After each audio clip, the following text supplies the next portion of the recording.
Welcome back.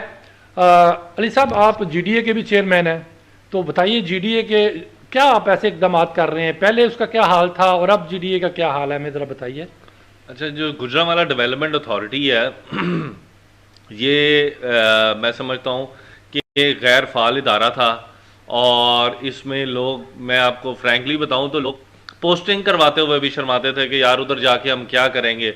और जब मैंने ज्वाइन किया तो हमारे पास फंड की सिचुएशन ये थी कि हम अपनी तनख्वाहें नहीं दे सकते थे। तो अल्हम्दुलिल्लाह, मैं फिगर तो नहीं, मगर आज हम इतना सरप्लस फंड में हैं कि हम अपनी नई बिल्डिंग्स बनाने का सोच रहे हैं, हाई राइज बिल्डिंग्स का बनाने का सोच रहे हैं। नया हम अपने टाउन जो है गुजरांवाला जीडीए सिटी बनाने का सोच रहे हैं। तो एक इदारे को रिफॉर्म किया है और ऑन टेक्निकल ग्राउंड्स किया है। प्लस हमारे इदारे में आज से पहले एक दो जो स्कीम्स हैं उनका एक मैनुअल रिकॉर्ड सिस्टम रखा जाता था।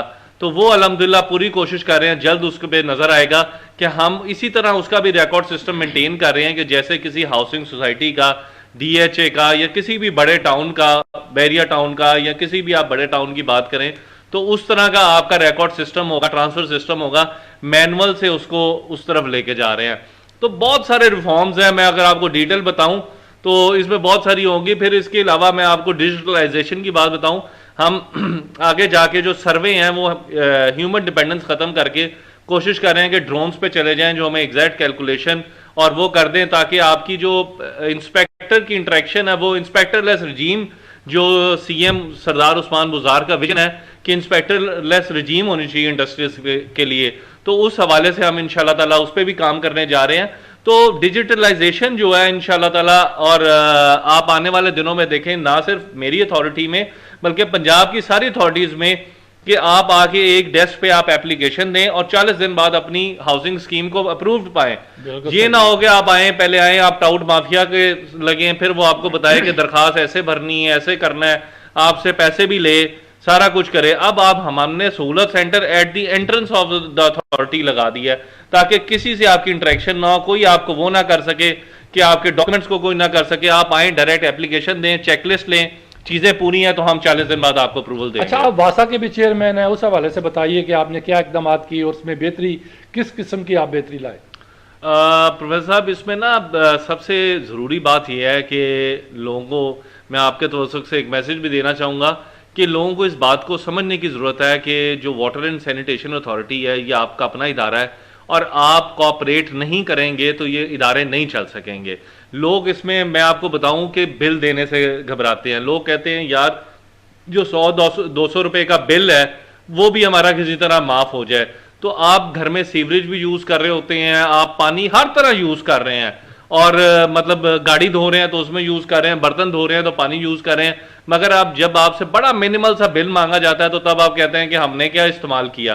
तो मैं इस प्रोग्राम के तवज्जुह से ये भी कहना चाहूंगा कि आप दोस्त सारे इस बात को भी अपना कौमी फरीजा समझें कि ये जो अथॉरिटीज हैं, सैनिटेशन अथॉरिटीज हैं, और ये जो वर्कर्स हैं जो गटर में उतर के, लाइन में उतर के आपके लिए दिन रात काम करते हैं ताकि आप एक पुरसकून माहौल में रह सकें, आपकी सड़कें साफ हो सकें, आपकी गलियां नालियां साफ हो सकें।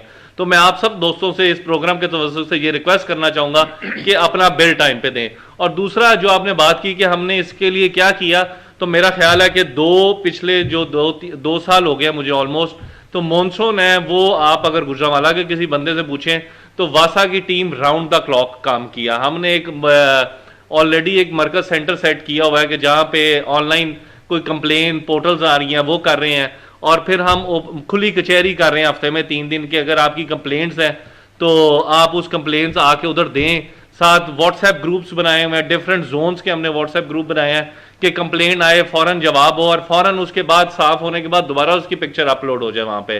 तो इसलिए बहुत सारा काम डिजिटलाइजेशन और वासा की कंप्लेंट को तेज करने का कर रहे हैं ताकि ऐसा ना हो कि आपकी कंप्लेन है तो 2-2 दिन आपकी गली नाली में वो पानी खड़ा रहे। अपने हल्के के बारे में भी आप कुछ इरशाद फरमाएं कि हल्के के क्या मसाइल हैं और आप उनको किस तरीके से हल करेंगे और लोग आपको वोट क्यों दें। अच्छा, सबसे पहले हल्के बहुत सारे मसाइल हैं। जो सबसे बड़ा मसला है कौन सा हल्का है उसका नंबर? मेरा जी हल्का NA 82 NA 82 गुजरांवाला से है। मैंने कौमी का इलेक्शन वहां से लड़ा था और इंशाल्लाह आइंदा भी लड़ने जा रहा हूँ। मैं सर सबसे पहला जो मसला है वो मैं समझता हूँ कि साफ पीने का पानी का है। लोग बीमारियों का शिकार हैं, लोग hepatitis A B C, specially from a city like आज गुजरांवाला फैसलाबाद, जहाँ पे इंडस्ट्री बहुत ज्यादा है और इंडस्ट्रियलिस्ट इस बात का ख्याल नहीं करता कि वो पानी कहाँ पे वेस्ट कर रहा है, वो जाके हमारे पानी में मिल रहा है और हमारे बच्चे वो पानी पी रहे हैं और बुजुर्ग पानी पी रहे हैं जिससे बीमारियां जन्म ले रही हैं।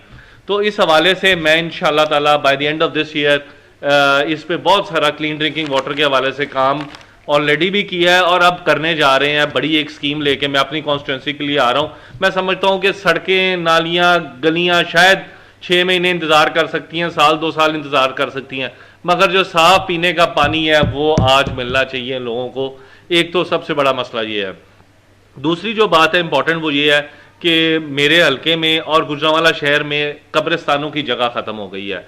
लोगों के लिए मुर्दे दफनाने का एक बहुत बड़ा इशू है और इस हवाले से एक तो हम ऑलरेडी शुरू कर दिया हुआ है कि रिहेबिलिटेशन ऑफ जो ग्रेवयार्ड्स है उनको हम कर रहे हैं कि वहाँ पे कमेटीज को दोबारा फाल किया है, उनके रास्ते दोबारा, लाइट सिस्टम, ताकि रात के वक्त, दिन के वक्त अक्सर होता यह था कि नशा करने वालों की माजगा बने हुए थे कब्रिस्तान, तो उनको उनसे आज़ाद करवाया और अब उधर रास्ते हम नए बना रहे हैं, लाइट्स लगा रहे हैं, पानी का साफ सिस्टम दे रहे हैं, सीवरेज दे रहे हैं, ताकि ये ग्रेवयार्ड्स दोबारा अपनी असल हालत में आ सकें। और इनके साथ जगह एक्सटेंड करने के लिए मैंने प्राइम मिनिस्टर को भी रिक्वेस्ट की है। इंशाल्लाह ताला मैं जल्द नई जगह गुजरांवाला में लॉट हो जाएंगी। बड़ी अच्छी बात है जनाब। अब थोड़ा सा ना कोई हल्का फुल्का सा हम आपके साथ कोई खेल खेलते हैं। तो मैं आपके सामने जो है किसी एक शख्सियत का नाम लूँगा, आपने हर एक के बारे में एक जामे किस्म का जुमला जो है वो आपने अदा करना है। सबसे पहले इमरान खान। हार्ड वर्किंग और ईमानदार। नवाज शरीफ। उनके बारे में यही कहूँगा कि उनके प्लेटलेट्स बहुत कम है तो उनको ख्याल रखना चाहिए। बिलावल भुट्टो। बिलावल अभी बहुत फासला बहुत ज़्यादा है, मंजिल दूर है। वो मशवरा देना चाहेंगे? जी मशवरा ही समझ लें। अच्छा। अब अब्बा जी की जगह पहले उनसे मशवरा कर लें। शहबाज शरीफ। शहबाज शरीफ से मैं कहूँगा कि इश्तिहारों से थोड़ा सा नीचे आ जाएं। ठीक है। मरियम नवाज। आपस में चचा भतीजी फैसला कर लें। क़यादत किसने करनी है? जी एग्जैक्टली। आसिफ अली जरदारी। उनके बारे में कि बेटे की जान छोड़ दें। मुराद सईद। मुराद सईद थोड़ा कम बोला करें। अच्छा, आप एक कश्ती में सफ़र कर रहे हैं और आपके पास 3 लाइफ जैकेट्स हैं। एक तो अपने लिए आपके पास और 2 जो है वो आपके पास मौजूद हैं। अचानक कश्ती जो है वो हचकोले खाने लगती है, ख़तरनाक कंडीशन में आ जाती है, तो आप किसको बाकी 2 जो जैकेट्स हैं देंगे? एक हैं अलीम खान, दूसरे मुराद रास और तीसरे शेरी मजारी। 2 जैकेट्स देनी है जी? 2 जैकेट्स देनी है। एक को आपने कहना है कि भाई मेरे तो ना रही, अपना बंदोबस्त कर लो। मेरा ख्याल है मैं अलीम खान साहब को पहली जैकेट दूंगा और दूसरी मुराद रास साहब को दूंगा। तो शेरी मजारी का क्या बनेगा? वो इंशाल्लाह उन्हें, मेरा उम्मीद है, तैरना आता है। उनको तैरना आता है? हाँ। अच्छा। आपको एक सियासी फिल्म में आप एक हीरो की आपको पेशकश है, हीरो का किरदार आप अदा कर रहे हैं, तो आप अपने साथ किसको हीरो लेंगे? मरियम नवाज, शर्मिला फारूकी, जरताज गुल या फिर मलिका बुखारी? 4 की ऑप्शन नहीं है इकट्ठे? नहीं। अच्छा, मैं फिर ये हीरोइन है तो ज़ाहिर बात एक ही हो सकती है। एनवायरनमेंट मिनिस्टर जो हमारी हैं उनके साथ करना चाहूँगा। जरताज गुल साहब। जी जरताज। इसकी कोई वजह? वो अच्छा काम कर रही हैं, एनवायरनमेंट पे बहुत काम कर रही हैं, क्लीन ड्रिंकिंग वाटर पे बहुत काम कर रही हैं। अच्छा, अगर आपको एक दिन के लिए वज़ीर आज़म बना दिया जाए इमरान खान साहब की इजाज़त से, तो आप जो है वो एक दिन के दौरान क्या क्या करेंगे? सबसे पहले क्या काम करेंगे, फिर क्या करेंगे, फिर क्या करेंगे? 3 बता दें।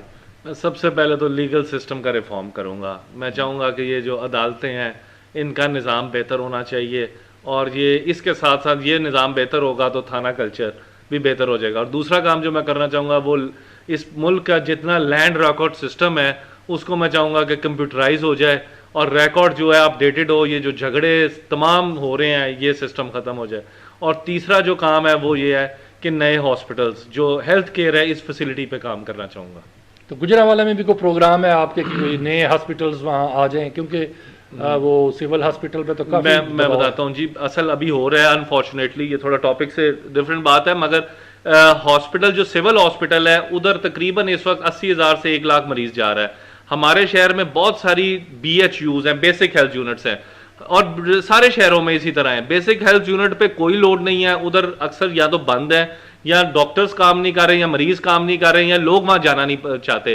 तो तमाम लोग सिवा अपनी जो DHQs हैं उनमें जाते हैं और उधर ये सारा बर्डन डालते हैं। जिसको अगर फ्लू है, फीवर है, माइनर जो इतनी बीमारी हैं वो भी उधर जा रहे हैं। हालांकि सर्जरी पेशेंट्स उधर जाएं, बाकी तमाम लोग इधर ट्रीट होने चाहिए। इतने फाल BHUs होने चाहिए कि ये पहले फाल हो और मेजर जो आपके DHQ की फैसिलिटी है उस पर बर्डन खत्म हो जाए। तो इस तरह का कुछ मैकेनिज्म पे हमने काफी कोशिश भी की है और अपनी कॉन्स्टिट्यूंसी की हद तक तो काफी सारों पे काम भी किया हुआ है। ठीक है। अच्छा, इमरान खान के अलावा जो है नेशनल लेवल पे और ये प्रोविंशियल लेवल पे आपका पसंदीदा सियासतदान या आपकी पसंदीदा सियासतदान कौन है? मेरा ख्याल है, मेरे से अगर आप फ्रैंकली पूछें तो मुझे जुल्फकार अली भुट्टो बहुत पसंद है और अनफॉर्चुनेटली उनकी लेगेसी को किसी ने कैरी नहीं किया। इंटरनेशनली भी वो जिस तरह बोलते थे, बात करते थे, वो गरीबों के लीडर थे और मैं समझता हूँ कि उनकी जमात बड़ी अनफॉर्चुनेट है कि कोई आगे से उस बात को आगे लेके नहीं चल सका। वो एक सिंध की जमात बन के रह गई है और सिर्फ जरदारी साहब के इर्द गिर्द की जमात बन के रह गई है। लेकिन अगर PTI में से आपको देखना हो तो फिर PTI की जमात में मेरा ख्याल शाह महमूद कुरैशी साहब हैं जो बहुत विजनरी और बड़े पर्सनैलिटी और बड़ा अच्छा काम और बड़ा अच्छा बोलते हैं। और उन्होंने अपनी जिस तरह वजारत को चलाया और जो इंटरनेशनल रिलेशंस में पिछले गवर्नमेंट में हमारी इज्जत दुनिया में जिस तरह की थी और जिस तरह आपने देखा था कि हमारे वज़राए आज़म जाते थे और क्या उनकी इज्जत होती थी और अभी आपने देखा, तो I think Shah Mahmood Qureshi is to be given credit for this. और पंजाब में सरदार उस्मान बुज़दार साहब का बुज़दार साहब को छोड़ के वो तो वज़ीर आला हुए ना, उनके अलावा पंजाब में मेरा मियाँ महमूद रशीद साहब बहुत अच्छा काम कर रहे हैं, बड़े हार्ड वर्किंग हैं और PTI का ऐसे मैं कारकुन, स्पाई, वर्कर, मिनिस्टर ऐसे हैं कि जिन्होंने पंजाब को में बहुत अच्छा डिलीवर किया है। ठीक है। जनरल इलेक्शन में कामयाब होकर आप किस महकमे का वजीर बनना पसंद करेंगे? अल्लाह ताला कामयाब करे तो जी मैं फिर जैसे वो पहले वाली बात है, मैं वजारत कानून, मेरी वैसे डिग्री भी ये है, कानून के से रिलेटेड है, तो मैं चाहूँगा कि कोई इस मुल्क में इन सारे ये पूरा जो लीगल फ्रेमवर्क है इसका मेजर ओवरऑलिंग होनी चाहिए, मेजर रिफॉर्म्स होने चाहिए। तो मेरी जो विश किसी मिनिस्टर बनने से ज़्यादा इस बात की है कि मैं कुछ किरदार अदा कर सकूं, क्योंकि जितने लोग हम हलकों में जाते हैं, अदालतों में, थानों में, कचहरियों में रोज़ जलील होते हैं और रोज़ वो इस बात को भुगतते हैं कि यार एक ऐसे वीक फेल्ड लीगल सिस्टम का वो हिस्सा बनते हैं कि जिसकी वजह से उनकी बहुत नस्लें तबाह हो जाती हैं, बहुत सारे वसाइल लगाने पड़ते हैं। तो मेरी ज़्यादा ख्वाहिश इस वजह से है कि मैं रिलीफ के हवाले से काम करना चाहता हूँ। अपने जो हल्के के वोटर हैं उनको बताएं कि वो आपको वोट क्यों दें। अच्छा, मैं वोट देने के हवाले से सिर्फ एक ही बात करना चाहूँगा कि हम एक नए आइडिया, नए विजन के साथ, नई बातों के साथ, नए एम्बिशन के साथ ऑलरेडी भी काम कर रहे हैं और जब गवर्नमेंट में इन पोजीशन हो गए काम करेंगे तो आप दोस्त जो मुझे जानते हैं वो समझते हैं कि मेरा जिस तरह का जज्बा काम करने का होता है और जिस टास्क को मैं लेके चलता हूँ वो पूरे गुजरांवाला में इतना डेवलपमेंट का काम मेरा नहीं ख्याल कि किसी कॉन्स्टिट्यूंसी में, और मेरे हल्के में बिलखसूस PMLN के जो MNA साहब है वो 10 साल हो गए MNA बनते हुए, वो तब भी चुप गए थे असेंबली में और आज तक उन्होंने असेंबली के फ्लोर पे कभी बात नहीं की और ऐसे ही वो चुप वापस आ जाना उन्होंने फिर। तो वो जो आपके मसाइल उठा ही नहीं सकते तो उनको आप रिप्रेजेंटेशन कैसे दे सकते हैं? तो इंशाल्लाह वोट देने के हवाले से सिर्फ एक ही बात कि आप दोस्त हमें वोट देंगे, हम आपके वसाइल लाएंगे भी, छीन के भी लाएंगे और आपकी खिदमत में हाजिर रहेंगे। फॉरेन पॉलिसी के हवाले से आप अपने ख्यालात का इज़हार करें। फॉरेन पॉलिसी के हवाले से मेरा ख्याल है इस वक्त मुल्क जो है वो चारों तरफ से जो है वो मुश्किलात में घिरा हुआ है। फॉरेन पॉलिसी के हवाले से आप क्या इकदामात तजवीज़ करेंगे अपनी हुकूमत को कि वो क्या करे? मैं एक शेर सुना दूं अगर आपकी इजाजत हो। गैरत है बड़ी चीज जहाने तगोदौ में, पहनाती है दरवेश को ताजे सरदारा। आपके पास यही फंड्स थे, यही पैसे थे, यही सारी चीजें थी, यही टीम काम कर रही थी, आपकी दुनिया में कोई इज्जत नहीं थी, आपसे लोग आपको लेट डाउन करके बात करते थे। तो जो प्राइम मिनिस्टर का विजन था, प्राइम मिनिस्टर की जो बॉडी लैंग्वेज थी, प्राइम मिनिस्टर का जो दुनिया का एतमाद था कि एक ऑनेस्ट प्राइम मिनिस्टर एक जगह पर बैठा है, तो उस हवाले से जो फॉरेन पॉलिसी में चेंजेस आ रही हैं वो बड़ी मुस्बत हैं। आप देखेंगे कि आइंदा आने वाले दिनों में एक ऐसा ब्लॉक बनने जा रहा है, आपने जिनको पिछले 70 साल दोस्त बनाई रखा, वो आपके दोस्त तो कभी भी साबित नहीं हुए। आज भी वो इंडिया के साथ मिलके, इसराइल के साथ मिलके रोज उनको कहते हैं कि पाकिस्तान पे खुदा ना खास्ता आप हमला कर दो। मगर प्राइम मिनिस्टर इमरान खान का एक विजन था कि पूरे मुस्लिम उम्मा में और इस ब्लॉक में पाकिस्तान एक ऐसा मुल्क बनेगा कि जो इस रीजन को लीड करेगा। और अल्हम्दुलिल्लाह जितनी भी कॉन्फ्रेंसेस, जितनी भी बातें हुई हैं, उसमें पाकिस्तान का किरदार बहुत कलीदी रहा है। अली अशरफ मुगल साहब, आखिर में आप जो नौजवान आपको देख के सियासत में आना चाहें, आप उनके लिए को पैगाम? मैं सिर्फ यही कहना चाहूँगा कि ये एक मुश्किल काम है, अनथैंकफुल जॉब है, मगर अगर आप इस बात का जज्बा रखते हैं कि आप इस मुल्क में कोई ना कोई चेंज लाना चाहते हैं, ज़रूरी नहीं कि आप बहुत बड़ी तब्दीली ला सकें, आप अपना एक छोटा सा किरदार अदा कर सकते हैं इस चेंज में, तो आप ज़रूर आगे बढ़ें। इस मुल्क को नौजवानों की ज़रूरत है, बिलखुसूस नौजवानों की ज़रूरत है, नए आइडियाज़ की ज़रूरत है, नए विजन की ज़रूरत है, नई आईटी रिलेटेड चीज़ों की ज़रूरत है, जो हम नौजवान इंशाल्लाह मिल के इस मुल्क में चेंज लाएंगे। बहुत शुक्रिया जी। मैं अपने आज के मेहमान को बहुत शुक्रिया अदा करता हूँ। उनका आना हमारे लिए इफ्तिखार का बायस है। और आखिर में मैं फिर एक दफ़ा आप तमाम नाजरीन को ये पैगाम देना चाहता हूँ कि अगर आप में कोई टैलेंट मौजूद है और आप यहाँ आकर कौम के सामने अपने आप को पेश करना चाहते हैं, अपने ख्यालात का इज़हार करना चाहते हैं, तो हमारा ये फोरम जो है वो हाज़िर है। इसके साथ इजाज़त चाहूँगा। खुदा हाफिज़।